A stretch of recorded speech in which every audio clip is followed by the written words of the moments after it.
udah miskin, ditipu, negara dibantai, dikorup, bahagia. Coba dites, berapa indeks skor kebahagiaan rakyat Indonesia? Tinggi. Termasuk tinggi ya, aku pernah baca. Aneh kan. Kalau misalnya miskin itu struktural, harusnya orang di level kalian semuanya miskin. Kok banyak teman kalian yang di level kalian bahkan lebih parah bisa sukses? Nggak punya sama-sama nggak punya privilege bisa sukses karena dia mau maju. Orang goblok itu obatnya cuma satu, introspeksi titik. Tidak pernah ada obat lain selain introspeksi dan inisiatif dari diri sendiri. Nah, kita tugasnya, kalau saya prinsip udah sampai di level, saya hanya mau mencari dan membedakan mana domba, mana kambing. Saya nggak bisa Pak baca buku. Misalnya, satu hari kamu belajar baca semenit. Dalam sehari, kamu belajar baca semenit sehari. Maka konsisten naikin 1% sehari. Misalnya, minggu ini semenit, minggu depan semenit 2 detik. Minggu depannya semenit 3 detik gitu. Ngelakuin 1%, nanti kamu akan nemuin 1 tahun kemudian kamu sudah baca 37 menit sehari. Itu compound interest. Halo semuanya, kembali lagi di podcast Suara Berkelas. Hari ini aku happy sekali karena aku kedatangan tamu berkelas, seorang yang sangat paham tentang marketing, dan aku yakin bagi teman-teman yang nontonin sampai selesai, kalian bakal banyak banget dapat insight menarik. Ada Mas Aditya Pratama. Halo, Mas Bilal. Selamat datang di Suara Berkelas. Satu kehormatan, podcast kesukaan ini. Mas Adit, mungkin banyak orang yang sudah nonton Mas Adit di berbagai podcast lainnya atau banyak event-event besar yang sudah Mas Adit sambangi gitu ya. Tapi bagi orang-orang yang belum paham dan belum kenal siapa orang di depan aku ini gitu, kasih waktu aku 3 menit untuk memperkenalkan siapa Aditya Pratama. Karena aku 3 menit sangat mau pergi ke tempat lain, aku buru-buru banget mau keluar di sini gitu. 3 menit. Menarik. Oke. Anggap aja 3 menit ini di otak saya tuh, saya kecelakaan, pendarahan besar, terus punya waktu cuma 3 menit. Pasti 3 menit itu saya akan jelasin, saya adalah seorang anak tukang kue bolu tape. 8 bersaudara, anak pertama. Betul, papa saya dokter umum, tapi saya pertama kali ketemu papa itu waktu saya SD kelas 6. Saya secara sadar gitu ketemu, hal paling awkward yang saya lakukan adalah disuruh pelok. Pelok laki-laki dewasa yang mukanya agak mirip kita, terus dibilang itu papa kita. Jadi pas saya pelok, semata-mata dalam lubuk hati saya yang paling dalam, saya tahu lagi kenapa saya ketemu. Karena saya butuh bayar uang sekolah. Selama ini saya nggak tahu papa saya masih hidup, apakah di penjara. Saya pernah dengar katanya meninggal, katanya di penjara. Pernah sesekilas inget-inget kayak ada memori, waktu SD kecil banget pernah ketemu tapi udah lupa lagi. Terus mama bilang, kakek udah meninggal, opa udah meninggal gak bisa bayar lagi, sekarang ketemu papa. Semenjak momen itu, saya baru tahu saya Aditya Pratama. Saya aja baru tahu di momen itu. Maksudnya apa? Pernah gak ngerasa, saya kayak belum on. Otak tuh kayak belum aware bahwa, kita ini hidup loh. Nah saya tuh baru aware itu SD kelas 6. Jadi saya gak tahu kalau dari lahir sampai kelas 6 SD, kalau saya itu hidup, saya jadi nggak tahu. Ya pokoknya saya main, saya makan, saya tidur. Nggak, jangan ngomong tujuan. Saya nggak tahu hidup itu bagaimana, nggak tahu, nggak ngerti. Jadi hidup saya tuh pertama kali ketemu sama papa itu kelas 6 SD. Jadi kalau orang tanya, detik ini kalau saya menggambarkan Aditya Pratama, itu adalah anak laki-laki, pendek, cungkring, badannya krempeng, lagi main sendirian, agak bongkok. Begitu yang saya bayangin di otak saya. Jadi 3 menit ini menarik karena saya belum pernah gambarin secara visual sih. Tapi kalau saya bisa visualisasiin diri itu. Nah, anak krempeng ini masalahnya adalah dia sedih ngelihat keluarganya susah makan, susah punya tempat tinggal. Apapun harus dilakuin supaya at least ada makanan yang bisa dimakan, ada tempat tinggal yang bisa ditinggalin. Nah, waktu saya usia SMA, saya baru tahu dan baru sadar bahwa selama bertahun-tahun semenjak kakek meninggal dari SD kelas 6 itu, hidup saya tuh berharap dari belas kasihan keluarga besar. Pertama kali momen perubahan itu adalah saat ketemu papa itu. Pas ketemu papa itu kan momennya tadi, saya ternyata manusia ya. Oke, manusia. Saya ketemu papa 2 minggu sekali. Setiap kali 2 minggu sekali, obrolannya tidak pernah berubah selama bertahun-tahun. Setiap 2 minggu sekali itu papa cuma ngejelasin, pokoknya yang mau cerai itu bukan papa, mama kamu. Saya kalau ke rumah saya tanya lagi, mama bilang bukan saya. Udah, pokoknya selalu berdebat tentang siapa, padahal saya juga gak pentingin. Itu berjalan sampai satu kali umur saya 17, saya nemu krisis bahwa saya mau jadi apa ya. jujur waktu itu rasa tanggung jawab saya belum sebesar itu. Saya juga pengen happy, jujur aja saya cuma pengen happy, saya pengen bahagia. Saya nggak mau kaya, saya nggak mau apa, saya pengen happy. Karena saya lihat banyak orang kaya yang juga kagak happy. Saya pengen happy pokoknya apapun caranya. Waktu itu saya pikir saya bakal happy kalau saya jadi detektif swasta. Saya suka banget baca Conan, saya beneran. SMA kebetulan saya suka belajar ranking 1 di Tarsisius 1. Udah, saya manfaatin kesempatan itu, daftar beasiswa ke universitas-universitas. Saya pikir gimana cara jadi detektif swasta. Oh, masuk fakultas hukum dulu, terus jadi polisi, detektif kepolisian, abis itu bikin detektif swasta. Di otak saya begitu Mas Bilal. Cuman faktanya pas saya wawancara, kata psikolognya aneh pikirannya ya. Nggak gitu katanya. Terus katanya kamu terus pas lagi itu pertanyaan saya lucunya lebih banyak tentang eksistensialisme lah. Tuhan sebenarnya ada gak sih? Kalau Tuhan ada, agama mana yang benar? Dan segala macam. Akhirnya dia bilang, kamu kayaknya lebih cocok belajar filsafat atau teologi dan sejenisnya. Terus pas saya lihat, papa saya bilang, papa anak banyak. Walaupun papa dokter umum, tapi papa gak bisa kuliah kamu gimana-gimana. Kamu harus masuk sekolah negeri, kuliah negeri. Kalau enggak, papa gak bisa biayain. Terus kalau kuliah negeri, papa juga arahin saya ke dokter. Saya ngerasa gak bahagia kalau begitu. Jadi saya bilang, yaudahlah saya cari jalan saya dah. Akhirnya saya ngambil lah kuliah filsafat teologi. Di situ otak saya berubah 180 derajat. Saya ngerasa gila, ternyata hidup itu tidak sesederhana yang saya pikir. Ternyata keadaan saya sulit, tapi ternyata hidup bahkan bukan tentang saya. Hidup adalah tentang satu pribadi yang jauh lebih besar, yang tidak bisa digambarkan. Bahkan seluruh agama ini bersatu mau berusaha menggambarkan beliau, pasti salah paham semua pada. Nah, sosok itulah yang saya berusaha pelajarin dan kenalin.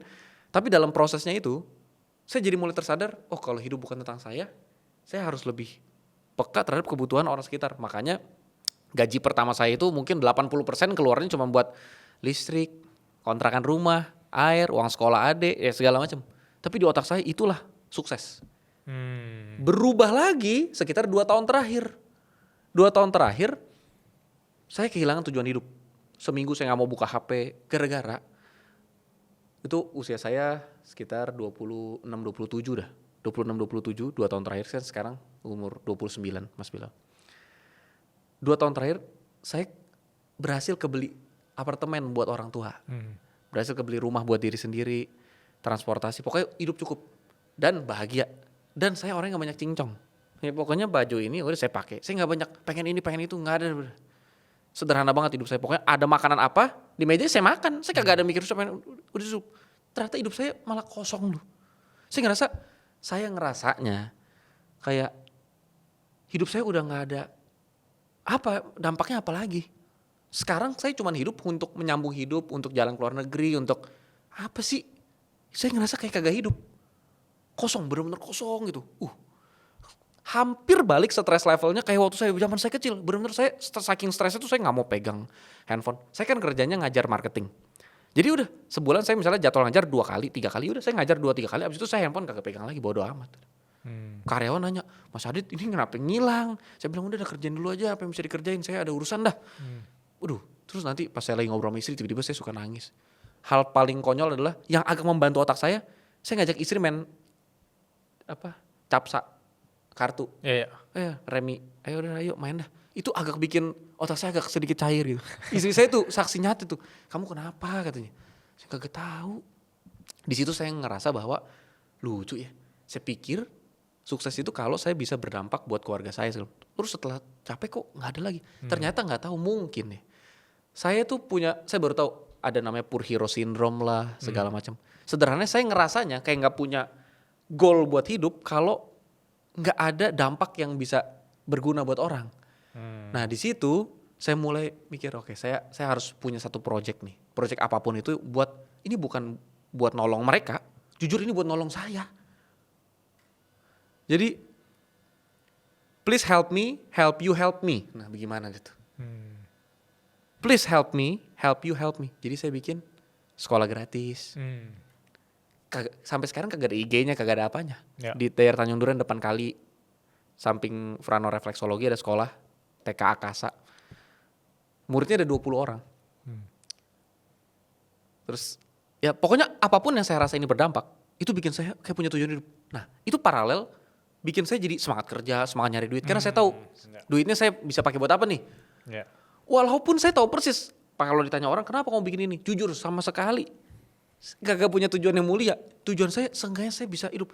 Saya pernah cerita gini ke satu sahabat keturunan India, Bro Sunil Tolani. Ya. Bro Sunil dengan apa adanya gitu ya, ngomong, Dit, don't be too selfish bro. Ya itu, tapi saya sadar, tapi saya memang benar-benar selfish banget. Saya ngelakuin itu pun karena saya harus punya tujuan buat hidup. Kalau nggak ada begitu, saya benar-benar kagak ada tujuan hidup. Nah begitu kali definisi sukses. Ya nggak tahu, seperti 2 tahun berubah lagi. Cuman kalau sekarang jangka pendek ini tujuan saya sederhana, bikin orang Indonesia yang goblok jadi tidak goblok-goblok banget. Itulah kenapa saya muter-muter podcast segala macem. Saya pengen banget bikin orang Indonesia yang goblok, karena jujur jarang loh kita ketemu negara goblok. Menurut UNESCO kita adalah negara tergoblok ke-60 dari 61 negara. Menurut PISA 2022 data literasi, kita adalah negara tergoblok nomor 71 dari 81 negara. Pas saya baca data UNESCO, 60 dari 61 negara tergoblok literasinya nih. Saya pikir negara ekstrim yang jelek kan ada misalnya Ethiopia, Afrika. Artinya nih salah satu dari 2 negara ekstrim itu sedikit lebih pintar dari kita. Jadi saya pikir, jarang-jarang nih bisa terlahir di negara goblok. Orangnya goblok banget. Goblok itu definisinya, saya pakai definisinya Carlo Cipolla. Goblok adalah sesuatu yang kamu lakukan merugikan dirimu sendiri dan merugikan orang lain. Bandit, Carlo Cipolla bagi orang kan jadi 4 jenis. Yeah. Bandit adalah menguntungkan diri kamu, merugikan orang lain. Goblok adalah merugikan diri kamu, merugikan orang lain. Ada helpless. Helpless tuh harus mengorbankan diri kamu untuk membantu orang lain. Tapi yang paling cerdas, the smart one, the wisdom, itu adalah yang bisa menguntungkan orang lain tapi menguntungkan diri kamu juga. Nah saya ngeliat Indonesia kebanyakan adalah orang goblok, bukan orang jahat, orang goblok. Masalahnya orang-orang goblok ini yang ngambil keputusan tertinggi dan ngambil banyak keputusan, dia tidak niat jahat, tidak niat jahat. Apakah dia berpikir satu hari saya akan korupsi, satu hari saya akan babat hutan sampai keluarga saya sendiri tenggelam dalam banjir? Enggak, mereka nggak mikir ke situ. Tapi karena mereka goblok, mereka merugikan diri mereka sendiri dan merugikan orang lain. Bayangin, coba bayangin. Kereta api Indonesia tahun 2000 something, 2007 apa 2008 atau 2009, Ignatius Jonan benerin akhirnya bagus. Coba dipikir dah, apa yang Ignatius Jonan lakuin gitu ya? Oh, dia naikin gaji kepala stasiun, dia bersihin toilet jadi bagus dan segala macam.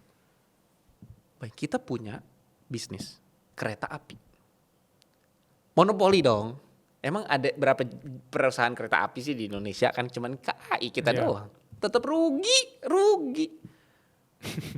Tiket domestik Indonesia, tiket termahal di dunia. Rugi gak maskapai katanya? Rugi. Bensin monopoli, rugi. Jelek lagi kualitasnya. Maksud saya, orang nih kalau mau jahat ya, gue monopoli nih bisnis. Seenggaknya bisa dong bikin bensin normal. Tuh kan bensin normal, bensin yang kalau dituang nih Pak ya, kagak bikin rusak motor. Lah ini bensin dituang rusak motor, monopoli. Gimana gitu maksudnya? Gak masuk akal di otak saya. Itu bukan karena mereka bandit.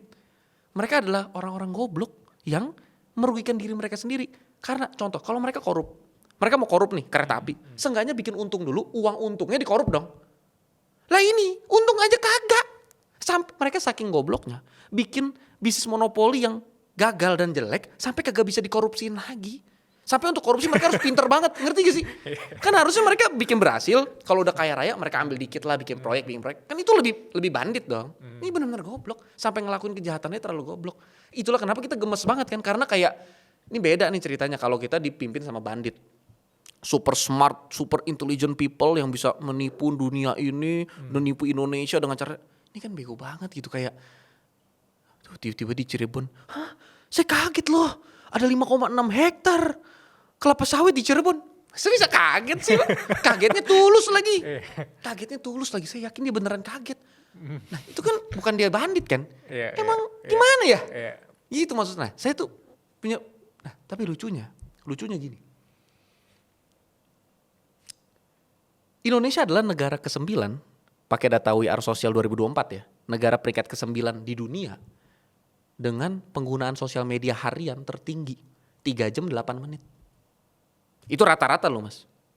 Bayangin ada orang kayak mas yang mungkin pakai sosial media cuma 12 menit sehari. Berarti ada yang pakai 6 jam itu. Makanya saya selalu ngomong di mana-mana. Ini kalau kita diemin terus. Makanya dokter Yu Hasan udah bilang IQ kan terus turun. Terus orang Indonesia bilang, tapi kan kecerdasan bukan cuma IQ. Waduh, Ya. gimana nih konsepnya nih ya. Poinnya sederhana maksud saya. Poinnya adalah kalau orang Indonesia kebanyakan main sosmed, faktanya ranking 9 di dunia. Tapi kagak ngerti literasi dan sangat goblok sampai top down. Dan lucunya, apa ciri-ciri orang goblok? Bahagia. Ciri-ciri orang goblok bahagia. Iya, goblok gak tuh? Udah miskin, ditipu, negara dibantai, dikorup, bahagia. Coba dites, berapa indeks skor kebahagiaan rakyat Indonesia? Tinggi. Termasuk tinggi ya, aku pernah baca. Aneh kan, maksudnya kayak, kok lucu ya? Kok miskin, kelaparan, bencana alam, korupsi tinggi, tapi bahagia. Bersyukur katanya. Nah, di situ saya benar-benar bilang ini goblok lo bener lo. Jadi gimana ngomongnya ya? Kalau orang jahat itu masih bisa dibikin tobat. Orang goblok itu kalau bahasa di buku kitab yang saya baca begini. Kalau kamu ketemu orang goblok, mendingan kamu cari induk beruang yang kehilangan anak. Keadaan kamu akan lebih baik ketemu induk beruang yang kehilangan anak daripada ngobrol sama orang goblok. Karena kalau bahasanya psychology of stupidity, goblok itu bukan ignorance. Ignorance itu beda sama stupidity. Yeah. Ignorance itu nggak punya ilmunya. Diajarin bisa. Masalahnya stupidity adalah dia merasa dirinya sudah benar, sudah pinter, sudah happy, sudah bahagia, sudah cukup, sudah bersyukur, sudah selamat, sudah masuk sorga. Nah, bagaimana ngomong sama orang begini? Dikasih ilmu, dia bilang masalahnya bukan di ilmu. Dia bisa baca buku, dia bisa kuliah tinggi, tetap goblok. Emang yang ambil keputusan itu kuliahnya rendah? Enggak, bukan tentang masalah gak punya ijazah. Punya ijazah tapi bahasa Rocky Gerung, goblok. Punya ijazah bukan bukti otak dipakai kan? Maksud saya, dengan keadaan kayak begini, apa yang mau kita lihat? Sederhana, acara TV, algoritma YouTube, FYP TikTok, itu adalah 3 hal, sama 4 dah. Kualitas pejabat, itu 4 hal yang mencerminkan kualitas SDM. Nah, kita tidak mungkin bisa berharap TV kan nggak dibikin sama orang goblok. Yeah. Dia bisa bikin acara bagus, tapi kan kagak ada yang nonton, bangkrut. Net TV kurang bagus, edukasi banyak, bangkrut. Nah, kalau ngomongin azab kuburan, keluar busa lah, rame. Gosip-gosip. Bayangin, kita tuh gampang terdistract. Saya yakin banget. Tahun ke tahun, budget pengalihan isu itu pasti menurun. Karena Indonesia tuh tidak perlu dialihkan isu dengan konspirasi. Isu apapun bisa teralihkan. Nggak perlu dikasih budget. Dulu mungkin, gimana nih kita harus mengalihkan isu ini. Sekarang setiap hari ada isu, apapun jadi isu di Indonesia mah. Jadi, aduh saya juga bingung. Nah jadi, pas saya lihat begini, kondisi begini di negara lain itu kenapa sih kok konten TikToknya, konten YouTube-nya bisa lebih berkualitas, acara TV-nya bagus, pejabatnya bagus, bukan karena negaranya, karena rakyatnya. Ini konteksnya negara demokrasi nih. Jadi kalau kita masih mau demokrasi, ya satu-satunya cara berkelas untuk menyelamatkan Indonesia adalah perbanyak influencer yang bisa edutainment. Apa tuh edutainment? Ya kayak begini. Salah satu dari sangat sedikit konten edutainment yang paling berhasil tuh Suara Berkelas. Pecah Telur saya juga apresiasi dan beberapa, tapi sangat sedikit. Karena jujur aja, selalu akan ada shortcut. Sekarang mungkin Suara Berkelas lagi naik. Pasti nanti Mas akan ngalamin. Pas lagi masa-masanya agak turun, kepikir apa kita mulai bahas drama-drama nih? Apa kita mulai bahas perselingkuhan nih? Apa kita mulai, nah Itu kayak kita menyerah sama keadaan gitu ya. exactly. Nah gimana caranya? Kan kita tahu, yang dulu smart people akhirnya begitu juga. Tapi itu bukan apa, itu realita. Mau ngincer apa? Mau ngincer visi atau triliun? Triliun lah. Mas Bilal belum ngelihat triliun depan meja. Kalau depan meja ada triliun, apakah masih Suara Berkelas? Kita lihat aja ntar. Tapi itu tidak mudah. Itu tidak mudah. Benar. Bikin viral itu, aduh jujur dah. Ini tuh bukan konspirasi global, orang luar negeri pengen bikin kita goblok. Enggak. Mereka mau bikin kita pintar pun kita kagak mau. Jadi poinnya sekarang saya ngelihat ya, satu-satunya cara adalah lucunya Indonesia masih ada sedikit harapan. yaitu Indonesia demen dikata-katain. Hmm. Yang tadi saya bilang. Ya. Makanya saya selalu bawa sosok kemana-mana kayak Dr. Tirta, Timothy Ronald. Pokoknya orang-orang yang kalau kontennya tuh ngata-ngatain, itu kayaknya Indonesia bisa terima loh. Lihat dah, style Pak Purbaya. Emang style lembut? Iya. Kagak. Pak Purbaya mah style-nya cowboy. Tapi ternyata bisa diterima. Indonesia kayaknya butuh yang kayak, udah dirty fact gitu ya. Fakta-fakta yang dirty gak apa-apa, tapi harus ditampar-tamparin gitu. Kayak, lu miskin karena lu goblok. Lu masih miskin, lu tidur siang kayak bayi lu. Yang kayak gitu bisa kena. Iya. Dokter Tirta tuh kayak, lu kalau apa nafsu push up. Nah, jadi maksudnya hal-hal begitu ternyata yang orang Indonesia masih bisa terima gitu. Oh iya, saya memang salah. Dia demen kayak di BDSM, tampar-tampar enak gitu. Nah saya ngerasa kayaknya enak juga nih ya untuk memperbaiki Indonesia, ternyata tidak sesulit itu. Saya pikir harus bikin kurikulum tertentu atau bikin program tertentu, enggak, cukup ngata-ngatain aja. Semakin sering dikatain, dia semakin sadar dirinya goblok. Terus dia ngetawain diri sendiri. Stand up komedi kayak Panji Pragiwaksono. Itu salah satu dari segelintir edutainment yang paling berhasil menurut saya. Dia nggak lagi ngelucu, dia lagi mau pelan-pelan ngerubah pola pikir Indonesia dengan cara yang bisa diterima sama mayoritas orang. Bisa diterima ya. Oh, dan itu kerjaan yang luar biasa banget. Itu punya duit triliunan belum tentu bisa bikin. Kayak yang Panji Pragiwaksono bikin sama yang Mas Bilal bikin belum tentu bisa. Kasih nih duit triliunan. Coba bikin program yang mau ditonton tanpa paksaan. Karena kalau dipaksa, dia nggak akan berubah. Dia harus dengan sendirinya pengen nonton. Dan tidak bisa dengan konten gratisan. Oh, kalau gratis nanti pasti nggak bisa. Harus gratis, menarik, entah gratis entah berbayar, tapi harus menarik. Tapi ternyata diselipin edukasi. Jadi edukasi harus kayak barang rahasia yang kita taruh di bawah meja sekarang. Itu satu-satunya cara menyelamatkan Indonesia. Ciri-ciri orang goblok. Bahagia, tidak suka dikatain goblok. Mau ketemu orang goblok, baca kolom komen. Banyak ntar orang goblok. Terutama jangan komen YouTube. Kalau komen YouTube jarang orang goblok. Mereka baca full, nonton full. Lihat cuplikan deh. Aduh, gimana ya? Saya gak ngerti. Saya ngomong, anak kelas 2 SD jangan dikasih TikTok. Itu kan peraturan legal. Emang boleh anak umur kelas 2 SD pengen TikTok? Itu aja, mereka masih ngebela. Ya makanya lu cobain dulu jadi orang miskin. Jadi orang miskin emang bisa anak kecil didiamin gak dikasih handphone? Gimana itu konsepnya? Udah miskin goblok. Ini kan lingkaran setan. Mana duluan? Kalau dia miskin dan goblok. Apakah diperkaya dulu?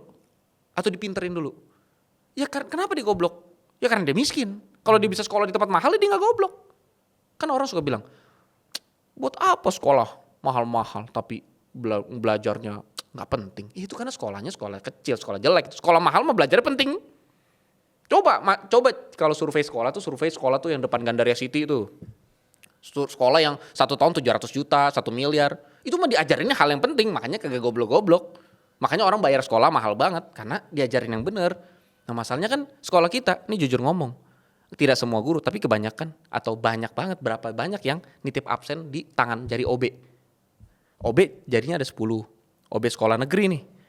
Yang satu jari OB, sisanya jari guru matematik, jari guru kelas 7, jari guru bahasa Indonesia. Pelajaran dari jam 10 sampai jam 12. Mereka datang 11.45, datang cuma ngasih tugas terus keluar. Perut buncit, mata merah, mesum, tepok-tepok badan orang. Yang kayak begitu, yang katanya garda terdepan, yang katanya pahlawan tanpa tanda jasa. Di dunia ini, pekerjaan yang paling mulia apa Mas Bilal? Harusnya semua orang mengakui itu guru harusnya. Tahu gak? Pejabat. Guru masih ada dampak langsungnya. Muridnya bisa datengin bawa kue. Bukan tentang nilai kuenya ya. Tapi masih ada kesan mulianya. Tapi pejabat tuh paling mulia. Ngomongnya pejabat yang bener nih ya. Gaji kecil kan. Kerja banyak. Tanggung jawab negara. Salah ambil keputusan. Beban moral, beban mental. Dikelilingin sama serigala. Sama konglo-konglo yang siap hantem kalau kita ngambil keputusan yang salah. Siap di framing jahat. Tiba-tiba nanti semua aib kita udah dipegang di tangan dia. Pokoknya udah gila tuh. Gimana coba jadi pejabat yang bener? Pejabat, tidak ada pekerjaan yang lebih mulia daripada pejabat menurut saya. Karena dampaknya juga paling besar. Satu orang guru bisa berdampak ke berapa banyak murid sih. Tapi satu orang pejabat bisa berdampak ke berapa banyak orang. Sekarang dari 100 seluruh pejabat, anggaplah cuma ada 100 di Indonesia. Itu berarti cuma butuh 2 jenis. Orang yang go with the flow, pejabat-pejabat tolol yang jahat. sama segelintir pejabat yang memang punya hati. Mhm. Nah, di mana segelintir itu? Sekarang udah di penjara, karakternya dibunuh, di framing lah, dipecat lah. Ignatius Jonan ngerubah KAI begitu kan. Akhir karirnya apa? Dipecat. Mhm. Masa bisa begitu dipecat? Kok yang malah bikin untung jadi rugi? Malah dibilang, kamu pintar. Ya ampun. Yang model begitu mas. Mhm. Mhm. Kalau Mas Aditya diberi kewenangan atau posisi khusus untuk bikin banyak orang-orang yang tadi tanda kutip goblok menjadi sedikit lebih baik dan ketemu dengan versi diri mereka yang sudah berkembang gitu. Harusnya skills apa yang mereka harus punya atau sekedar mindset doang yang mereka harus punya sesimpel ketika memulai tahun 2026. Menarik. Pertama, saya punya kewenangan itu. Kita berdua punya. Jadi ini bukan berandai, karena ternyata pertanyaan itu menohok hati saya. Karena pas Mas Bilal nanya, hati saya langsung bertanya, apa memang kamu gak punya kewenangannya? Ternyata kita punya. Wow, iya juga sih. Iya kan? Kita punya ya. Influencer punya sangat besar. Pengaruh kita udah punya. Kita gak perlu jadi pejabat. Pejabat belum tentu bisa ngelakuin seefektif kita ngelakuin untuk ngerubah Indonesia. Kita gak perlu nunggu, udah coba suruh dia jadi menteri apa supaya apa. Gak usah. Sekarang aja harusnya udah bisa. Apa yang akan saya lakuin? Persis seperti yang saya lakuin sekarang. Jujur ngomong, kalau mereka aware aja mereka goblok, mereka merugikan diri sendiri dan orang lain, 50% masalah sudah selesai. Kebutuhan sekarang menurut saya hanya membuat orang aware bahwa mereka itu bukannya Anda kurang pintar, Anda hanya belum beruntung. Enggak, Anda goblok karena pilihan Anda sendiri. Jangan salahkan DNA, jangan salahkan takdir, jangan salahkan agama, jangan salahkan orang tua. Anda goblok karena pilihan Anda sendiri. Itulah kenapa kan kalian sangat iri kalau ngelihat ada orang di level kalian berhasil maju. Karena itu jadi bukti. Ternyata yang salah bukan kondisinya, bukan strukturalnya, tapi karena kaliannya memang goblok. Kalau misalnya miskin itu struktural, harusnya orang di level kalian semuanya miskin. Kok banyak teman kalian yang di level kalian bahkan lebih parah bisa sukses? Nggak punya sama-sama nggak punya privilege bisa sukses karena dia mau maju. Tapi kalian goblok. Kalian nggak suka, tersinggung. Itu yang akan saya lakukan setiap hari, membuat orang tersinggung. Karena sudah tersinggung belum tentu sadar, apalagi tidak tersinggung. Kapan sadarnya? Kenapa? Karena kalau dengar begini, dia akan bilang, iya bener tuh emang orang SDM goblok. Dia nggak ngerasa dia tuh. Bener tuh emang orang lain. Nggak, kenapa kita tuh iri banget kalau ngelihat pencapaian. Orang bilang gini, udah jangan lihat sosmed dah. Sosmed itu punya banyak pencapaian orang lain, kita jadi kayak anxiety. Ya itu karena kamu goblok. Kamu coba lihat sosmed lebih, kalau saran saya lebih banyak lihat sosmed supaya kamu anxiety dan kamu waktu ngaca sadar iya ya ternyata saya memang gagal.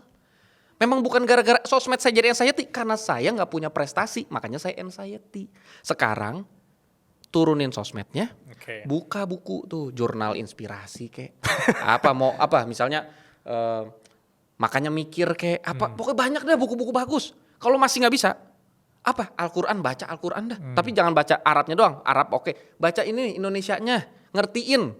Jangan sampai kamu jadi kaum yang hanya bisa baca tapi nggak ngerti yang kamu baca. Tapi kalau kamu bukan agama Muslim, apapun buku yang kamu punya, kamu orang apa sih? Konfusius, Buddha, Konghucu, baca Tao Te Ching, Hua Hu Ching, banyak banget. Sekarang ini menurut saya peran saya yang paling sederhana adalah hanya menyadarkan mereka kondisi mereka tuh kayak gimana. Karena data itu ternyata nggak bisa menyadarkan mereka. Data PISA 2022 apa itu gak bisa menyadarkan. Harus ada orang yang terus-terusan ngomong kamu goblok banget.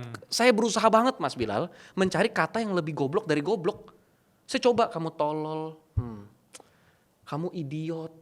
Kayak halus banget ya, kamu idiot. Apa mereka sadar gitu? Kayak yang paling enak sekarang kamu bego tuh masih kayak standar. Kamu goblok tuh kayaknya paling mantep. Kenapa kamu goblok? Karena orang sekitar kamu, keluarganya lebih susah, privilege-nya lebih sedikit, tapi dia bisa sukses. Ujung-ujungnya dia bilang apa? Itu karena takdir yang dari yang di atas. Lihat, ujung-ujungnya begitu. Gimana saya jelasinnya ya? Maksud saya nggak percaya kalau mabok agama bikin SDM kualitas rendah. Yang saya percaya, orang beragama biasanya intelektualnya harus lebih tinggi. Tapi ada banyak orang pakai label agama buat berlindung di dalam kegoblokannya dia.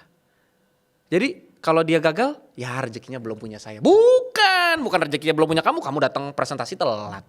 Yang lain wawancara kerja rapi, kamu bau ketek, bau mulut, terus bilang rezeki bukan punya kamu. Kamu nyalain Tuhan dong. Kamu maksud kamu Tuhan yang bikin anak kamu susah makan? Bukan. Karena kamu goblok, kamu males, kamu bau.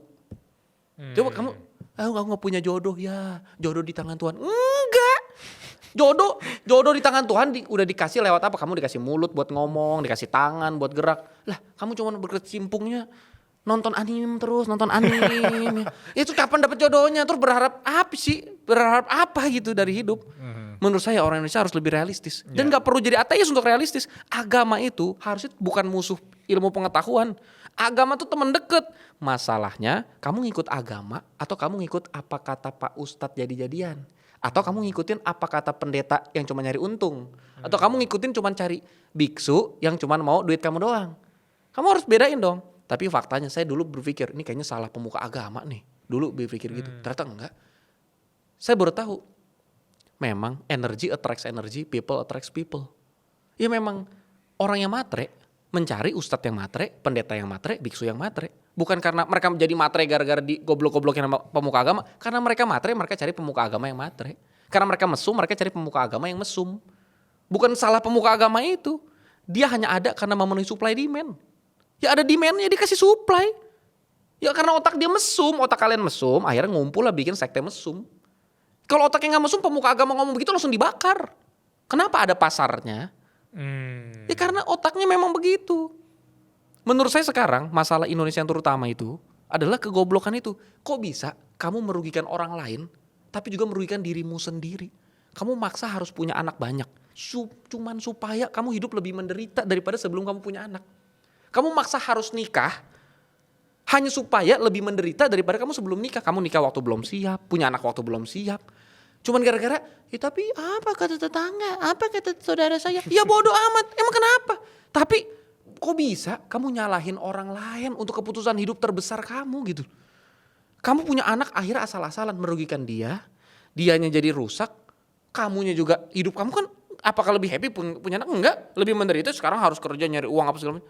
Kenapa? Buat apa semua itu? Enggak buat apapun. Itulah definisi goblok. Kok bisa merugikan orang dan merugikan diri kamu sendiri? Kamu mabok sebelum kamu nyetir. Terus kamu kecelakaan, anak kamu kecelakaan, istri kamu kecelakaan. Kamu juga kecelakaan. Siapa yang untung? Enggak ada. Itulah tindakan goblok. Kok bisa ada orang, wah tren. Wah, apa sih? Kalau nenek saya masih hidup, nenek saya bilang, jangan deh, terlalu kasar itu ya. Tapi sederhananya, orang goblok itu obatnya cuma satu, introspeksi titik. Tidak pernah ada obat lain selain introspeksi dan inisiatif dari diri sendiri. Nah, kita tugasnya, kalau saya prinsip udah sampai di level, saya hanya mau mencari dan membedakan mana domba, mana kambing. Orang yang memang benar-benar bebal, dia memang tidak akan pernah berubah. Dan itu pilihan dia murni. Bukan DNA, bukan Tuhan, bukan takdir. Memang bukan lingkungan. Itu pilihan dia murni. Saya tidak bisa mengubah orang itu, bukan tugas saya dan gak mungkin kita punya kemampuan itu. Yeah. Tapi pasti ada segelintir orang yang ignorance, bukan stupid. Nah, saya lagi nyari orang yang ignorance. Orang yang memang goblok, tapi dia mau belajar. Gak apa-apa kalau jumlahnya cuma 2%. Gak apa-apa kalau jumlahnya 5%. Seenggak-enggaknya 2%, 5% ini ya memang orang yang selayaknya harus dapat sesuatu. Gimana Pak? 98%, 95%? Ya biarin. Saya selalu bilang apa? Enak dong. Kompetisi kita jadi sederhana. Ringan dong kompetisi kita. Kita kompetisi sama orang-orang goblok. Udah dibilangin masih gak ngerti. Emang goblok. Tapi kompetisi kita ringan, mau lamar kerja. Ya mereka semua goblok, mereka gak ngerti maksudnya networking. Mereka pikir networking adalah menjilat. Ya nih kalau mau lamar kerja, sebelum ini pelajarin dong PT yang kamu kerja itu usahanya bilang apa sih. Jangan haho-haho baca nama PT juga salah-salah. Nanti kalau saya kerja di PT 2 roda, berapa roda sih ini? Ya ilah berapa roda aja masih nanya. Coba dong pelajarin dulu, lihat dulu, apa dulu. Coba kasih extra miles gitu. Kasih lebih daripada yang diharapin. Ya semuanya pakai kemeja putih, celana hitam, ngantri panjang ribuan orang. Terus kita pakai itu, terus kita demo. Mana nih kerjaan buat saya? Tahu gak? Berapa banyak sekarang ini perusahaan nyari karyawan? Sangat banyak sekali. Ya. Orang saya nyari karyawan masih di Glints, mana di Jobstreet masih. Ini kok bayar iklan buat nyari karyawan? Yang susah gak nyari karyawan. Yang susah nyari karyawan yang bisa kerja. Sisanya adalah orang-orang yang cuma mau sabotase perusahaan. Udah goblok tapi minta gaji gede, nuntut ini, nuntut itu. Kan kita sekarang tugasnya bukan nyari karyawan. Menseleksi mana beneran karyawan yang mau kerja, mana orang-orang yang cuma mau nggak jelas hidupnya. Jadi sekarang menurut saya pabrik baru launching, tiba-tiba di demo. Padahal dia bisa nyerap belasan ribu orang. Di demo ormas sekitar harus menyerap warga lokal kami dulu. Bukan nggak mau. Warga lokal kamu terlalu menuntut, sok preman-premanan, bisa toyor-toyor kepala atasan. Ya gila kali, mana mungkin bisa begitu, nggak mungkin lah. Jadi jangankan investor luar masuk ke sini. Investor dalam negeri aja, sekarang kalau mau bikin pabrik, kita ke luar negeri. Mendingan buka pabrik di Malaysia kali, apa mendingan buka di Taiwan, apa di Vietnam kali. Lebih bagus daripada buka di Indonesia. Walaupun kita orang Indonesia, bukan karena kita nggak cinta Indonesia. Tapi kita juga kagak mau baru bikin pabrik terus di demo abis. Mana mungkin? Coba perhatiin. Gaji kita selalu ngeluh kecil. Tapi coba bandingin sama kualitas skill yang kita kasihin. Dan itu ada datanya.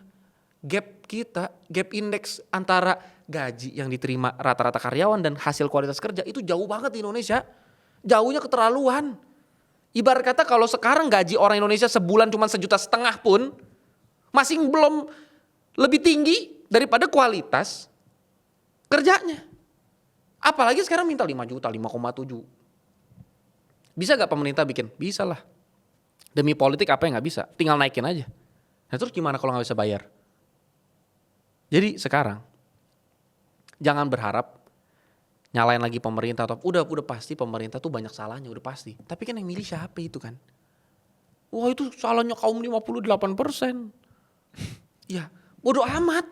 Lu ada di negara demokrasi. Poinnya adalah sekarang supaya lu kan gak bisa ngerubah. Emang sekarang mau apa? Bikin pemilu lagi. Terus kalau lu bikin pemilu lagi, terus pemilih yang apa? Lu mau harusnya Anies Baswedan nih. Saya ngefans banget sama Mas Anies Baswedan waktu jadi Menteri Pendidikan. Pas udah jadi gubernur ya saya punya pilihan politik lain. Pas jadi presiden saya punya pilihan politik lain.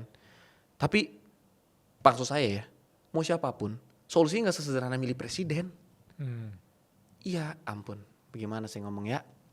Tapi poinnya adalah sekarang kita gak bisa nyelamatin dunia, kita gak bisa nyelamatin Indonesia. Tapi kita yakin banget kita bisa nyelamatin keluarga kita, diri kita sendiri, anak kita di rumah. Caranya bagaimana? Isi otak. Kamu gak suka baca? Nonton podcast.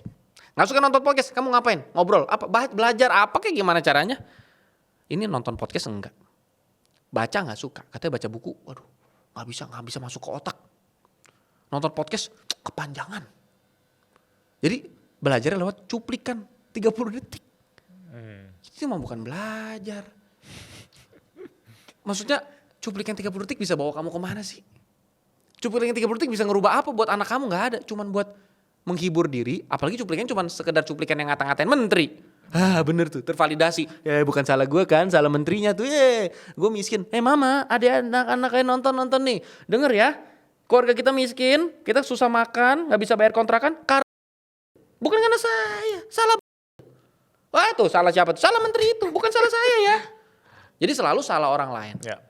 Saya gak bilang di mereka bener, pejabat bener. Tapi lu bangun jam 12 siang. Lu kerja kebanyakan tidur. Kualitas gak ada. Lu ngegojek helm bau. Jaket rombang-rombeng. Motor gak diservis. Terus nyalainnya. Tapi saya lucu juga loh. Influencer kebanyakan ngebela. Ini miskinnya struktural. Nyerang Timothy terus bilang. Kamu jangan bilang miskin karena goblok. Tidak sesederhana itu. Kamu miskin itu banyak alasannya. Wah karena ini. Kamu kan terlahir dari segala macam. Maksud saya gini. Jangan bandingin dong sama Indonesia sama Singapura. Terus mau bandingin sama siapa? Venezuela. Itu cari apa? Afghanistan. Apa maksudnya? Coba cari negara Afrika. Mau bandingin sama itu? Afrika aja sekarang maju. Nah sekarang kita akhirnya kehabisan pembanding. Terus poin sekarang. Dengan semua hal bodoh yang terjadi. Apa yang bisa saya coba lakukan? Ya begini. Meng-aware orang. Lalu kalau dia mau belajar, kan belajar banyak di mana ada sekarang. Google bisa, YouTube ada, podcast apa semua banyak. Tapi masalahnya adalah kalau bukan introspeksi diri sendiri bergerak, nggak bisa. Dan misalnya, kita kan bisa ngatur orang tertentu, manusia-manusia kecil, yaitu anak kecil. Anak kita, keponakan kita, adik kita. Paksa bilang begini, nggak ada main game, nggak ada main sosmed, TikTok, kalau belum, baca dulu. Apa lu suka apa? Baca aja, baca. Belajar baca dulu deh. Baca. Suka komik apa? Misalnya komik 5 Sekawan apa? Baca. Sukanya apa? Buku-buku Dewi Lestari. Baca. Pokoknya belajar baca. Sekarang satu-satunya solusi Indonesia menurut saya belajar membaca. Habit membaca. Karena membaca itu menyelesaikan semua masalah. Apa tuh? Gini, orang kalau makin sehat, ya udah belum tentu dia makin kaya. Kalau orang makin kaya, belum tentu dia makin sehat, belum tentu dia makin pinter, belum tentu dia makin adil. Tapi kalau dia baca, dia suka punya kebiasaan membaca dan baca buku-buku bagus, dia akan tahu, oh ternyata saya baru tahu susu putih itu kagak sehat diminum ya. Oh, saya baru tahu ternyata tepung itu kagak bagus ya di usus ya. Dia jadi makin sehat. Apakah dia makin kaya? Ya sangat mungkin. Dia baru belajar. Ternyata iya juga ya. Duit harusnya ditabung, jangan dipakai cuma buat gaya hidup ya. Abis itu ntar dia jadi makin ngerti parenting. Parentingnya berhasil, keluarganya lebih baik, ekonominya lebih baik, kesehatan membaik, semua membaik, moral membaik. Belajar baca. Kalau merasa goblok, ciri-cirinya adalah ya belajar. Kalau nggak sampai belajar, jangan sedih. Kalau anak kamu nggak bisa makan, susah makan. Rumah kontrakan nggak bisa dibayar. Dan itu semua salah kamu. Itu bukan salah anak kamu, salah orang tua, salah lingkungan, salah pemerintah. Enggak, itu salah kamu. It's all about perspective. Karena aku ngelihat sesimpel ketika kita masuk ke sosial media, kita punya dua pilihan. Pilihan untuk membenci semua orang, karena kita ngelihat bahwa wah ini semua orang udah, akan selalu ada orang lebih kaya, lebih sukses, lebih tampan, lebih bahagia dengan pasangannya ketika kita buka sosial media. Tapi perspektif aku maksud di sini, kalau kita ngelihat itu sebagai wah semua orang pamer nih, gue nggak bisa kayak gini. Berarti dia gampang tersinggung ya, seperti kita bahas tadi. Atau perspektif kedua bahwa justru karena dia lebih happy, dia lebih sukses, kita nggak pernah tahu dia lagi struggle dengan apa di balik layar, dan harusnya kita lebih aware dengan bersyukur dengan apa kita punya sekarang. Jadi segala macam kalau kita ngelihat bahwa wah ini Bila sama Adit ngomong gak jelas segala macam 1 jam, lu bisa aja comment hate, please comment hate. Dan itu pilihan hidup dan itu tanggung jawab lagi. Tolong kalau kamu nggak setuju, komen. Karena itu menambah engagement kita ya. Iya. Dan itu kita bebas beropini. Iya. Dan ini aku maksud bahwa tanggung jawab itu berakar dari kemauan kita dan introspeksi diri. Dengan kita baca buku, dengan aku baca buku, dengan Aditya baca buku, itu berarti setidaknya kita udah terobati, anak-anak kita, teman-teman kita, keluarga kita juga terobati. Sesimpel mereka dapat spread ilmu kita baca. Dan itu akan menentukan juga kemajuan dari negeri ini. SDM kita tuh karena baca, orang-orang sekitarnya terbantu. Tapi orang banyak yang kayak ngelihat bahwa wah baca mah udah umum baca doang gitu, nggak ada faedahnya gitu. Oh, tidak begitu. Apa ilmu yang dari ratusan buku, dari ribuan buku sederhana yang deh, baca? saya sekarang yang nanya Mas Bilal. Mas Bilal, 2025, apa buku yang Mas Bilal masih memorable buat Mas Bilal? Satu judul aja, pasti saya yakin banyak dah. Satu Yang buku paling aja. aku suka 2025, The Almanac of Naval Ravikant. Almanac of Naval Ravikant. Satu hal, satu poin sederhana aja. Apa yang masih Mas Bilal ingat? Tentang leverage. Oke. Tentang bagaimana kita itu bukan hidup untuk melanjutkan titik linear kita, tapi ngelihat bahwa aku ketemu sama orang ini bisa jadi teman bisnis, nanti kita bisa kolaborasi, dan dari kolaborasi tersebut kita nggak pernah tahu itu mungkin 1 miliar pertama kita. Yes. Kenapa saya nanya begini? Mas Bilal pasti tahu karena suka baca. Tapi saya yakin banget membaca itu seperti orang makan. Tadi kan ingat, oke. 2025 hari yang sama nih, tanggal 5 Januari 2025 tapi makan apa? Ingat. Tapi apakah makanan yang nggak bermanfaat? Enggak. Kita nggak perlu harus ingat semua kata yang masuk. Ini bukan permainan tentang memori, tapi membaca itu sendiri itu seperti exercise buat otak kita. Membaca bikin kita ngambil keputusan lebih jelas karena fokus kita lebih panjang. Membaca bikin pikiran sadar kita bisa menguasai emosi kita. Membaca tuh sangat banyak manfaatnya. Jadi kita nggak perlu hafal apa yang kita pernah baca, tapi seperti orang makan, kita akan tetap ternutrisi otaknya. Bahkan kalau kita nggak ingat, tapi kalau kita ingat, kalau buat saya pribadi, menurut saya salah satu buku yang paling berkesan buat saya, sesederhana Ichigo Ichie deh, The Book of Ichigo Ichie. Sesederhana momen ini, saat ini tidak akan pernah terulang lagi. Kamu sering nonton podcast Suara Berkelas kan? Kamu penonton setia, kamu suka banyak nonton banyak hal. Tapi momen ini, momen kamu dalam hati kamu ngerasa saya pengen berubah. Ini mungkin momen yang sama persis dengan semua hal yang sama seperti ini cuman terjadi sekali. Kalau kamu nggak ambil sekarang, kalau setelah nonton podcast ini kamu nggak take action apapun buat hidup kamu, jangan-jangan tidak akan pernah ada dorongan yang sama lagi. Jadi kalau sekarang kamu ngerasa terdorong, ih saya pengen berubah, bener. Saya nggak peduli yang nggak percaya apa, ya udah. Karena mereka pasti udah skip bagian akhir ini. Tapi kalau kalian masih nonton dari awal sampai akhir, Tapi di menit ini. sampai di menit ini, kalian pasti ada dorongan. Iya ya, saya mau berubah loh. Saya nggak mau begini terus. Saya nggak mau nyalain orang lain terus. Saya nggak mau nyalain keadaan saya. Saya nggak mau bilang, aduh lingkungan saya toksik. Iya, kamu di situ untuk jadi agen perubahannya. Justru kamu memang harus ada di lingkungan yang toksik. Masa kamu mau nyari lingkungan yang bagus doang? Coba bayangin nggak sebuah dunia di mana semua orang hanya mencari lingkungan yang bagus? Ya tidak akan ada lingkungan yang bagus. Karena saat lingkungan itu masukin kamu, ya kamu bikin lingkungan itu jadi jelek. Kamu nyari perusahaan yang sempurna, keluarga yang sempurna. Mungkin ada, tapi saat kamu masuk ke perusahaan itu jadi cacat gara-gara kamu. Jadi, kalau sekarang kamu punya dorongan itu, pakai detik ini jadi perubahan kamu. Pakai detik ini, habis kamu nonton ini, langsung kamu take action, baca. Sederhananya kalau saran saya sangat praktis. Belajar baca 15 menit satu hari aja. 15 menit itu sederhana sekali. Baca bisa satu kali duduk. Saran saya di stacking. Misalnya model kayak baca sambil buang air besar. Hampir semua orang Indonesia sekarang buang air besar lama. Gara-gara sambil TikTok-an, IG-an ya kan. Sekarang kalau buang air besar jangan TikTok, jangan IG dah. Baca. Baca apapun. Saya pribadi share ada 700 rangkuman buku, tinggal buka aja IG saya. Di link di bio-nya itu udah pasti itu udah begitu.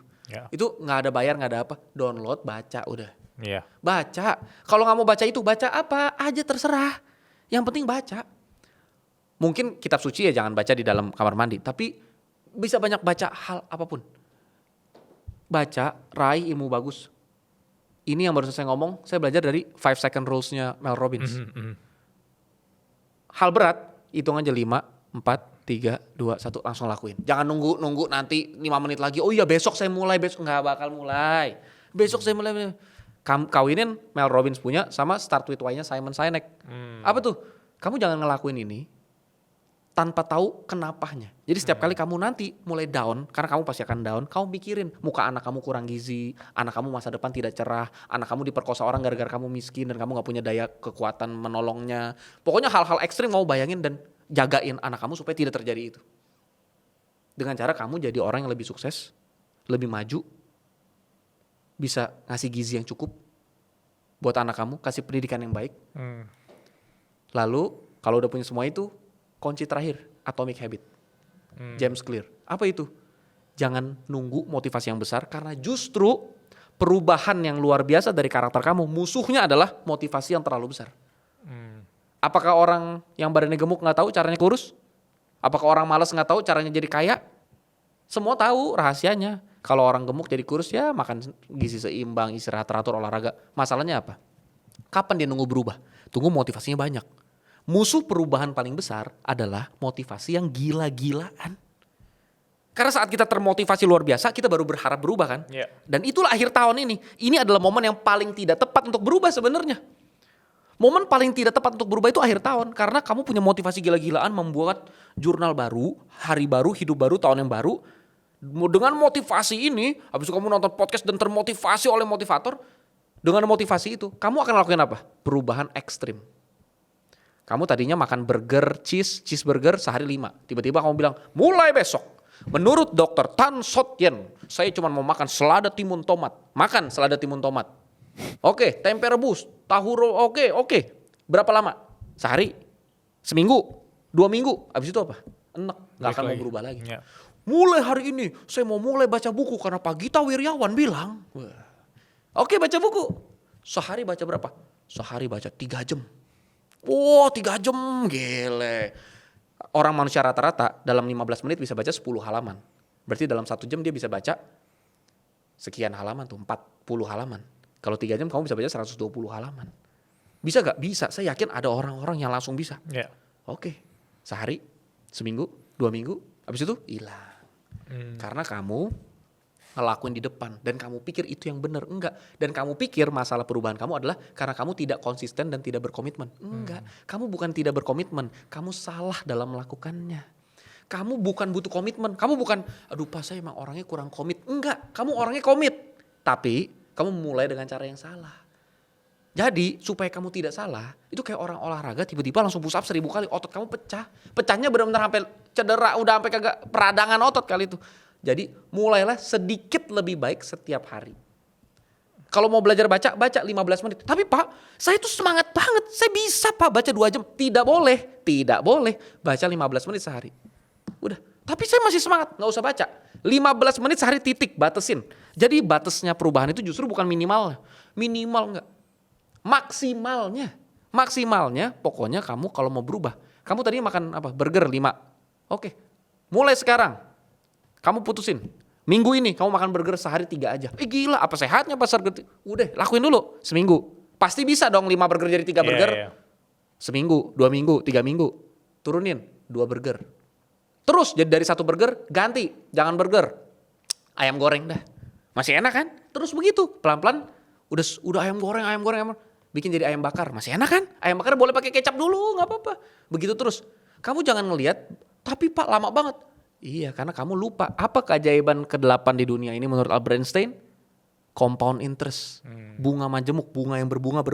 Perubahan kamu bikin kayak gitu. Itulah keajaiban ke-8 menurut Einstein itu yang dipakai sama James Clear di bukunya Atomic Habit. Karena ternyata kalau kamu berubah 1% setiap hari, kamu 37 kali lebih baik 1 tahun lagi. Jadi kalau misalnya kamu ngerasa, saya gak bisa Pak baca buku. Misalnya 1 hari kamu belajar baca semenit. Dalam sehari kamu belajar baca semenit sehari. Maka konsisten naikin 1% sehari. Misalnya minggu ini semenit, minggu depan semenit 2 detik.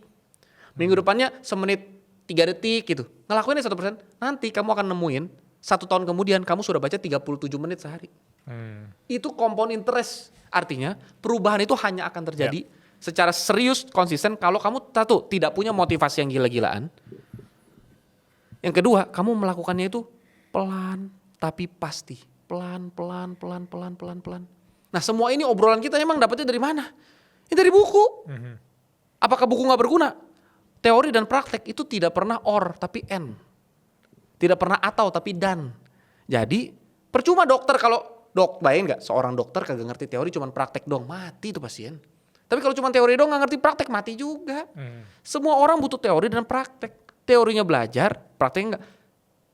Jadi kalau sekarang kita suka belajar, saran saya baca. Karena podcast dan semua itu kadang-kadang kita bisa alam bawah sadar. Berapa banyak orang nonton podcast abis itu ketiduran. Abis itu pasti tanya, tadi apa? Nggak tahu, pikiran lagi kemana-mana. Kalau baca nggak bisa Pak. Coba Mas Bilal baca. Kok ngulang lagi? Tadi ngulang lagi. Bisa 10 menit 1 halaman yang sama. Itu bukan gara-gara bukunya susah. Gara-gara pikiran kita lagi kemana-mana. Tapi percaya gak? Pas pikiran kita lagi kemana-mana, kita paksain fokus baca buku. Cuma 15 menit sehari. Pikiran kita kayak fokusnya itu dibenerin. Di-rewire tuh. Dan percaya dah, tidak mungkin hidup kamu tidak berubah. Saya kasih tantangan nih. Baca buku Mas Bilal. Tantangan saya nih. Baca buku. Kalau bukunya kamu temukan tidak bagus, saya ganti duit kamu beli bukunya. Beli bukunya Mas Bilal. Ini yang Mas Bilal, saya kan gak tahu kalau penulis lainnya. Beli bukunya Mas Bilal, mau yang cover putih, mau cover hitam, beli aja. Jurnal inspirasi atau apapun, beli. Baca sampai habis. Kalau setelah baca, kamu menemukan, ini bukunya gak bagus. Saya balikin 100%. Saya kasih garansi 30 hari setelah pembelian. 30 hari harusnya cukup buat ngabisin buku Mas Bilal. Baca, saya ganti.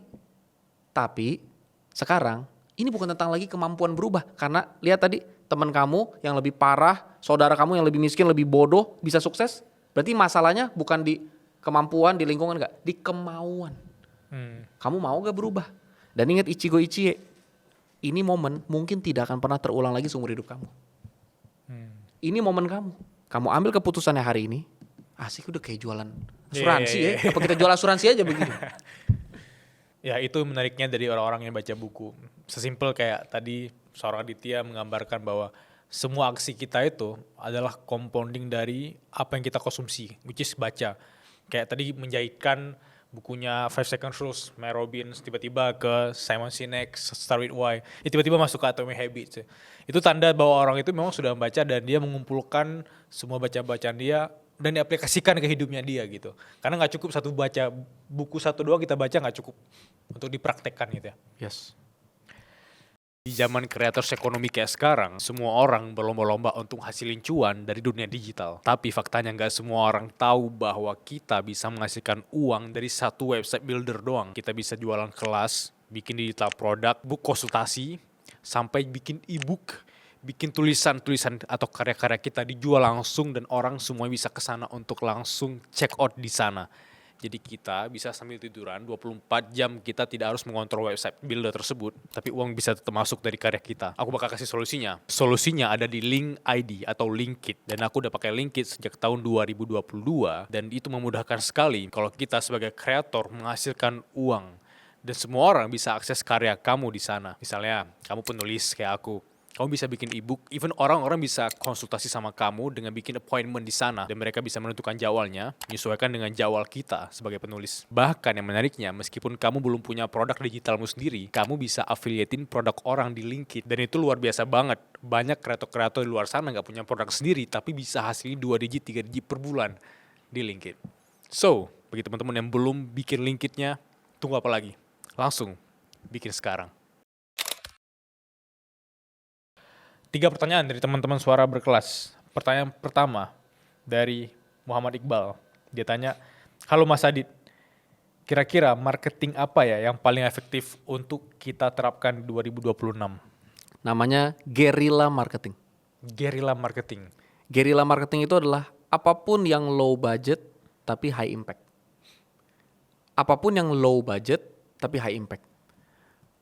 Tentu nggak bisa dijelasin panjang lebar, tapi carilah guerrilla marketing. Bukunya ada, semua ada. Itu tadi, di link di bio, itu pakai link ID. Di link di bio itu pakai link ID, nanti diklik link.id, garis miring, guerrilla. Guerrillanya GUERRILLA. Kalau sulit, udah cari aja Instagram. Pratama.aditya, di link ID, di link bio-nya itu. Dan gue pasti pecah rekor bro. Pasti, gue gak tahu belum ketemu sama Agus Leo, tapi gue pasti pecah rekor. Link ID terpanjang di dunia pasti gue. Maksudnya gimana? One page link ID-nya, kalau bro cek nih di handphone sekarang one page link ID-nya, gue isinya ada 700 buku, gue taruh di link ID semua itu. Digital produknya, lu scroll, gue scrollnya sampai internet gue lemot bro. Itu dari 700 buku isinya di situ, ada bukunya guerrilla marketing, lu cari guerrilla marketing di situ.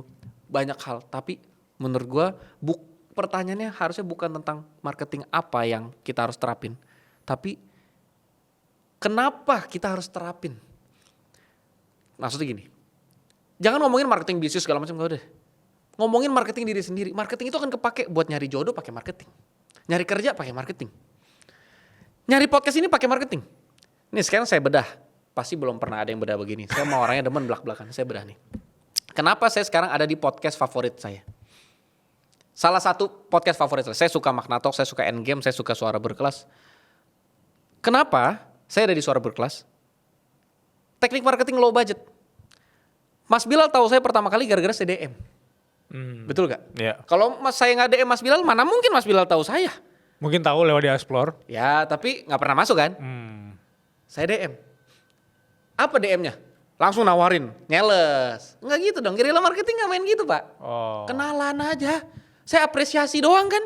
DM saya apakah minta diundang? Enggak. DM, Mas Bilal thank you ya. Karena saya pribadi bener-bener suka, karena saya bilang tadi, Suara Berkelas, Panji Pragiwaksono, itu orang-orang yang bisa ngerubah edukasi jadi entertainment. Yang dinikmatin sama sangat banyak orang. Kok bisa? Pecah telur, saya suka. Jadi saya DM, thank you Mas Bilal. Mas Bilal balas, oh iya sama-sama dan segala macam. Oke, udah. Tapi habis itu Mas Bilal notice. Tujuan kita apa? Pertama, cari target pasar yang tepat. Siapa target pasar saya? Untuk mengabarkan ide, ya jelas podcaster dong. Nah, saya kontak dong podcaster yang saya incer. Tebak, berapa banyak podcaster yang saya incer? Yang saya DM model begitu? 5 orang. 1, cuman Mas Bilal doang. Serius? Saya high focus. Kenapa pelur saya cuma 1 biji Mas Bilal? Nah ngapain saya nembak banyak? Jadi jangan mikir banyak strategi. Orang tuh suka ngumpulin jurus. Jadi bukannya eksekusi, dia ngumpulin koleksi jurus marketing. Wah, ini ada teknik advertising digital, ada teknik branding, ada teknik. Nggak usah banyak teknik. Mau teknik apa aja. Asal bener-bener dikuasain, berhasil. Tapi kuasain satu dong, jangan punya banyak tapi nggak dikuasain. Cuman kulit-kulit doang. Kuasain satu. Nah, saya pelurunya sedikit, saya fokus, saya incar. Saya di kontak sama Volconomics. Volconomics masih satu grup ya. Kontak, set. Mas Adit mau gak gini-gini nih? Saya pelajarin Volconomics siapa nih? Set. Wah, saya bilang masih ada kaitan nih. Cocok nih, udah saya terima. Apakah saya minta sama Volconomics? Mas Nanda tolong dong, saya diundang ke podcast Suara Berkelas. Enggak, diem aja. Cara saya sesederhana, jalin silaturahmi. Ini adalah hasil networking. Karena tidak mungkin seorang Mas Bilal bisa tahu saya. Maksudnya chance-nya terlalu kecil kan. Tapi kalau saya pendekatan dengan cara sales yang 3 alasan kenapa Mas Bilal harus mengundang saya di podcast. Enak banget gitu, apaan sih? Tapi ya udah biarin aja. Kayak kita mau nikahin orang, masa kita, kamu tau gak saya kaya loh. Mana ada orang kaya ngaku kaya. Maksudnya kalau kamu mau bilang kamu kaya, taruh kunci mobil kamu di atas meja. Jangan, saya kaya lo nikah sama saya yuk. Nah jadi ini pun hasil marketing, gerila marketing ini. Supaya saya tetap relevan, saya harus masuk ke podcast terbaik. Detik ini, 5 Januari 2026, apa podcast terbaik untuk konteks saya?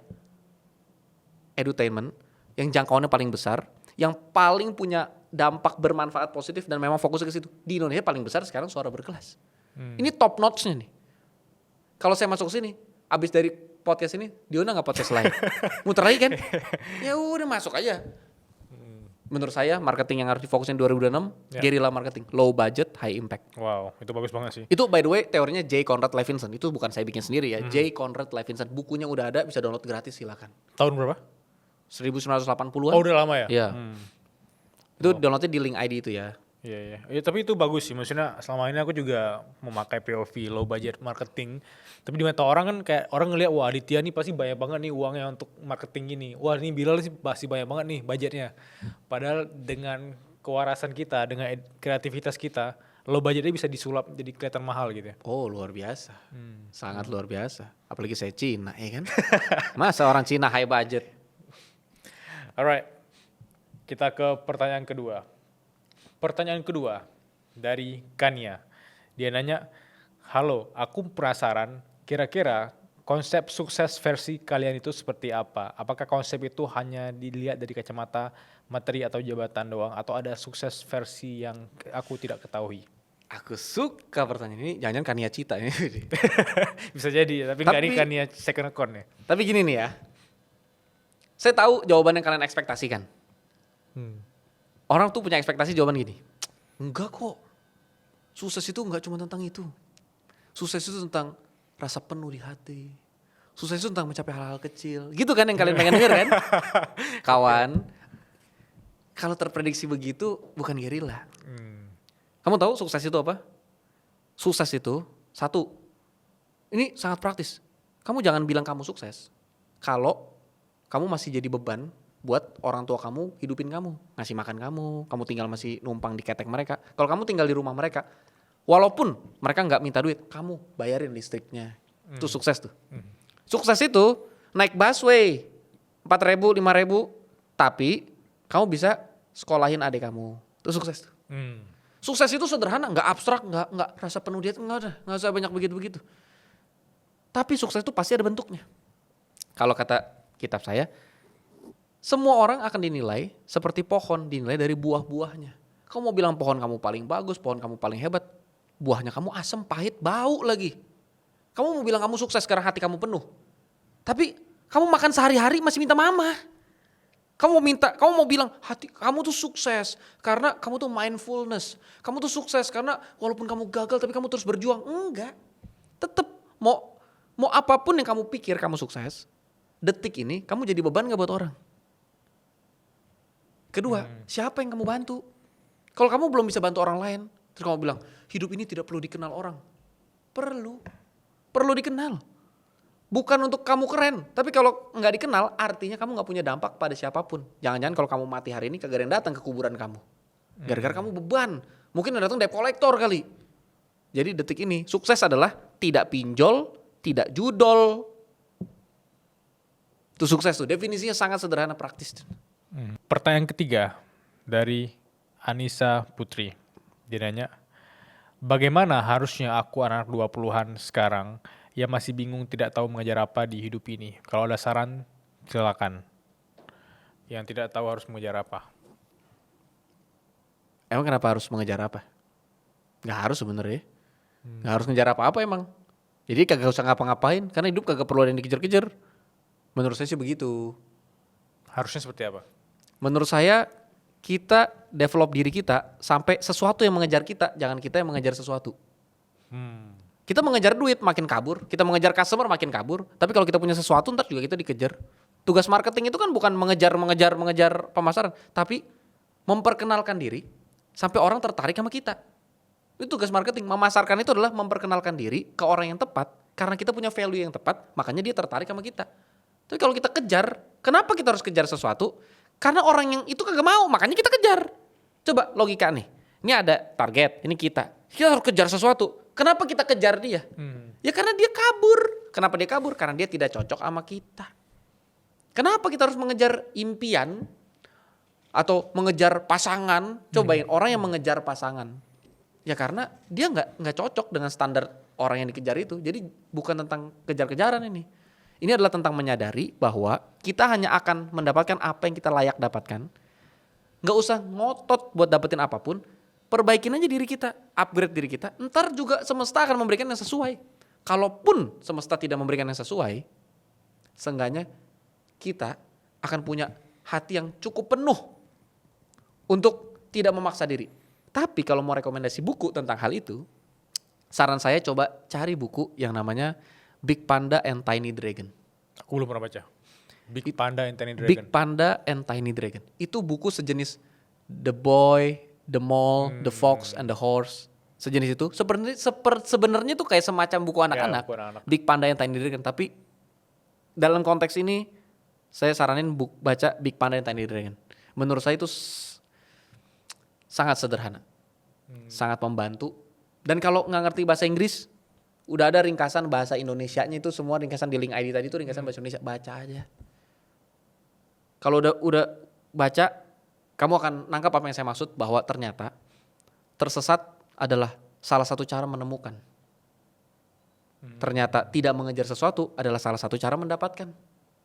Ternyata berdiam diri kadang-kadang adalah ya udahlah sederhana mancing dah.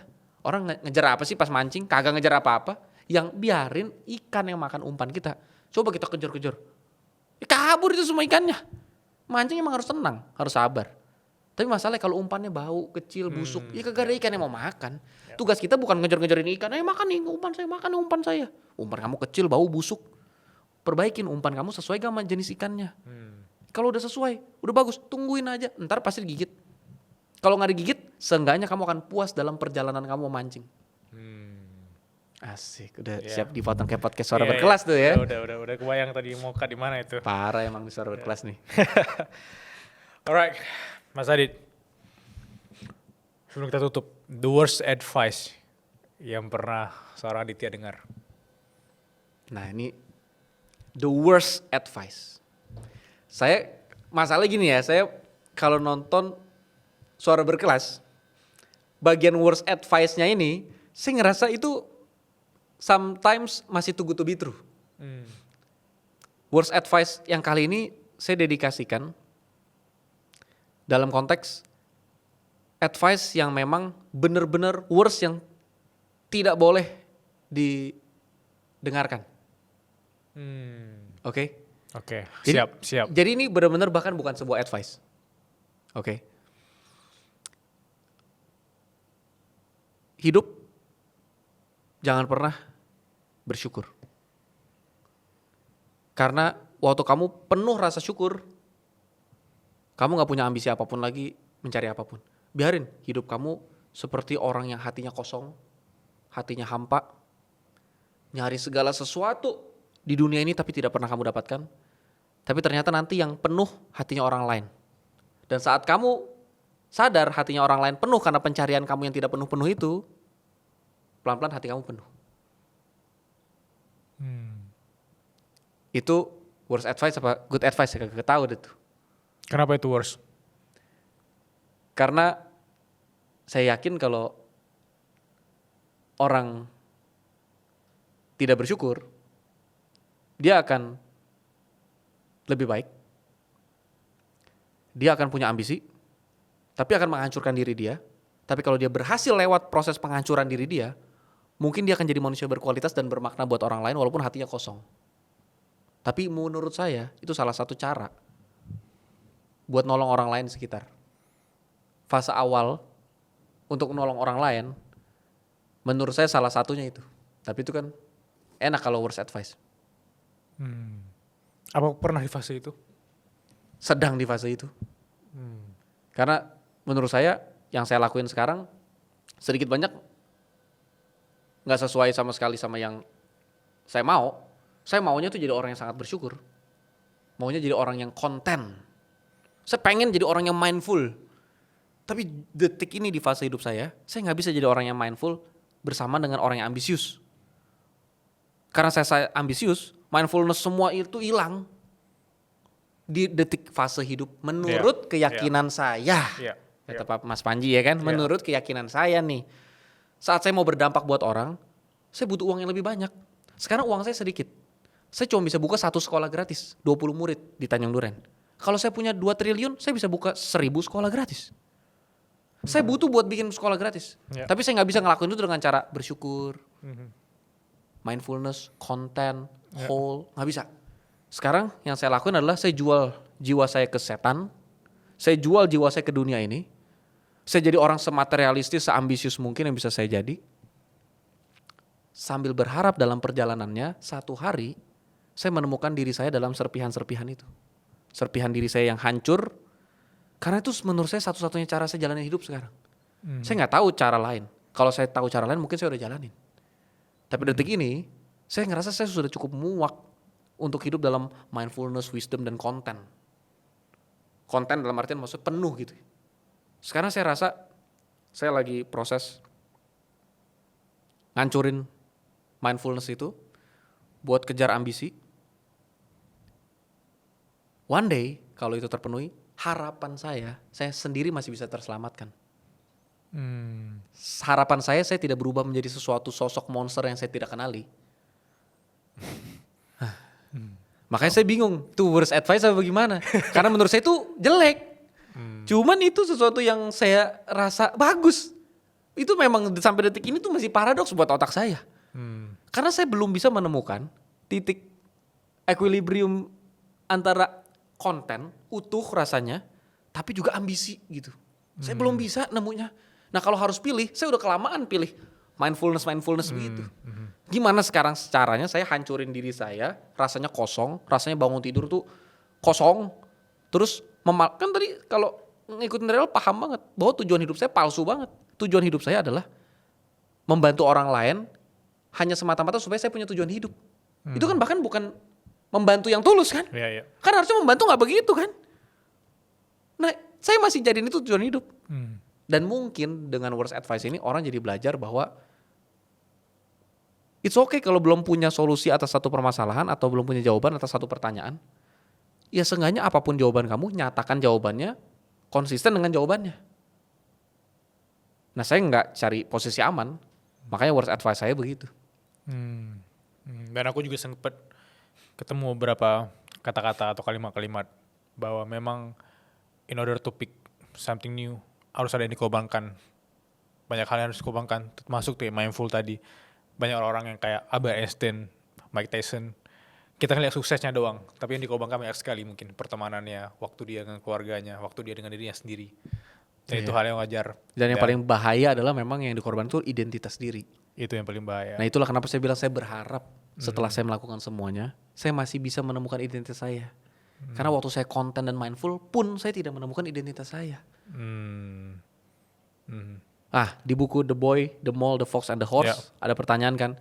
Jadi siapa aku? Kata si The Boy. Terus The Horse jawab, kamu dicintai.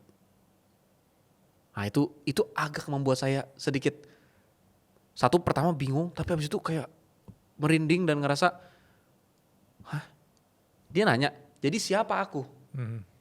Kamu dicintai. Saya ngerti kalau dalam bahasa Inggris lebih terkesan Iya, enak. iya, lebih enak. Who am I? You are loved, Iya, gitu kan. iya, iya. Tapi saya ngerti, kamu dicintai. Tapi saya jadi paham, ternyata pertanyaan itu harusnya bukan dijawab dengan apa yang kita kenal, ternyata identitas diri apa.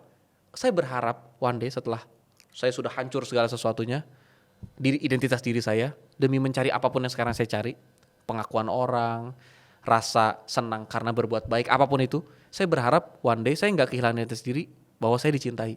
Dicintai siapa? Seenggaknya mungkin dicintai keluarga saya, dicintai anak saya. Jangan-jangan identitas diri saya yang paling besar itu. Bukan seorang CEO, seorang guerrilla marketing, bukan Yeah, apa. yeah. Saya dicintai.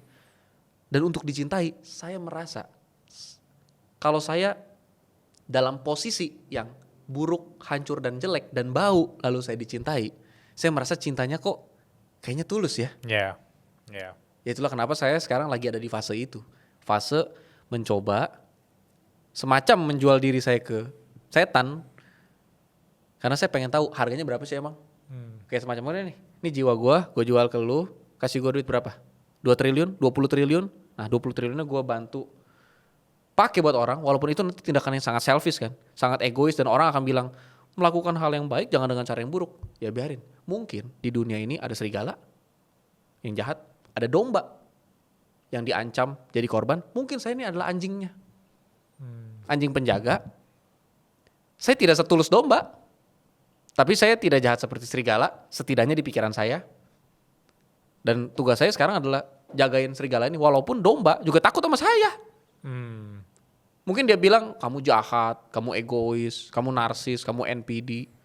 Ya terus kenapa? Ya mungkin itu memang saya, memang begitu, memang saya narsis, emang saya NPD, emang saya jahat, emang kenapa? Ya udah, kamu yang baik, yang lagi saya lindungi. Saya nggak mau jadi serigala yang menjual jiwa saya buat diri saya. Saya pengen jadi orang yang ditolak sama dua belah pihak itu. Orang jahat bilang kamu sok suci, orang baik bilang kamu munafik. Saya pengen jadi orang kayak gitu sekarang. Sampai orang bingung, jadi kamu tuh siapa? Dan saya pengen jawab, saya dicintai dalam kemunafikan saya, dalam kesok sucian saya.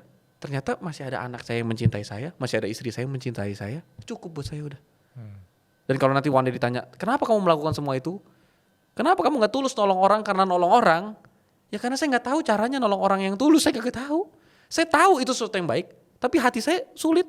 Jujur ngomong nih ya, saya gak bisa sekarang ngebantu orang, terus gak dapet pujian tuh saya gak bisa.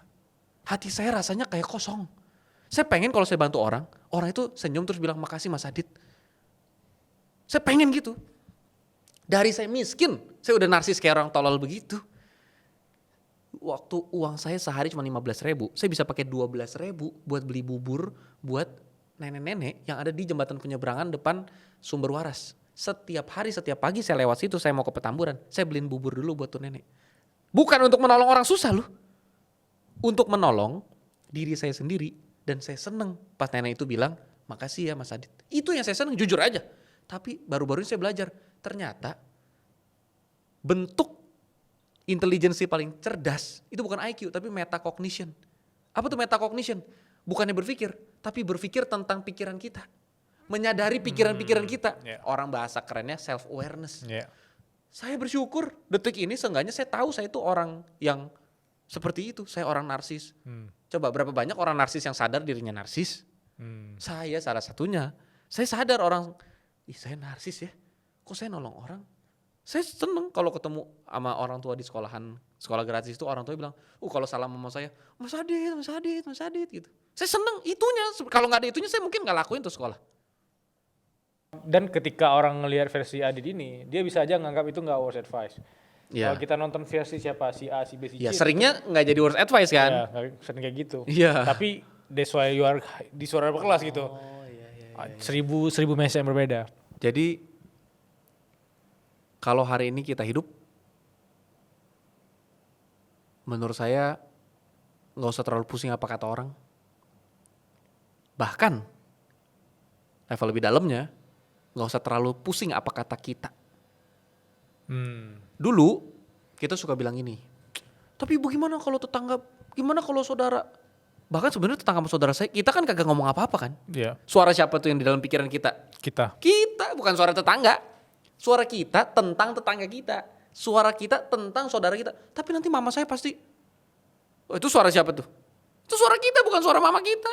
Orang mama kita udah meninggal misalnya. Tapi mama saya pasti malu, itu siapa? Itu suara kamu. Jadi hidup tuh bukan hanya tentang berhenti mendengarkan suara orang, berhenti mendengarkan suara sendiri. Lalu ambil posisi mundur, ini suara kita. Kita ambil posisi mundur, mengamati pikiran kita nih. Oh ternyata saya berpikir tentang ini ya. Oh ternyata ini pikiran saya. Nggak usah disalah-salahin, nggak usah diserang, nggak usah disakitin, nggak usah dipuji, nggak usah diapain. Disadarin doang. Oh kamu tadi ngelihat cewek itu cantik banget ya. Padahal kamu udah punya istri. Tapi kok pikiran kamu langsung mesum. Oh tadi kamu ngelihat orang itu kamu iri ya. Kamu ngelihat kok dia punya banyak hal padahal dia goblok. Kok kamu ngerasa udah banyak belajar tapi kok kamu gak sesukses dia? Oh, tadi kamu rasanya malas banget ya. Kayaknya pengen hari ini kalau bisa di rumah aja ya. Kamu pantesan ya snooze alarm 50 kali. Oh, jadi apapun itu pikiran kita, dilihat aja. Gak usah dihakimin, gak usah dipuji, gak usah disalahin. Lihat aja, belajar melihat itu aja. Menurut saya itu akan membawa perspektif dan hidup yang sangat berbeda. Wow. Thank you Mas Adit ya. Udah datang sore kelas. Insightful banget dan agak ada redor. Yang penting banyak orang sangat senang episode kali ini. Thank you. Sehat terus. Thank you Mas Bilal.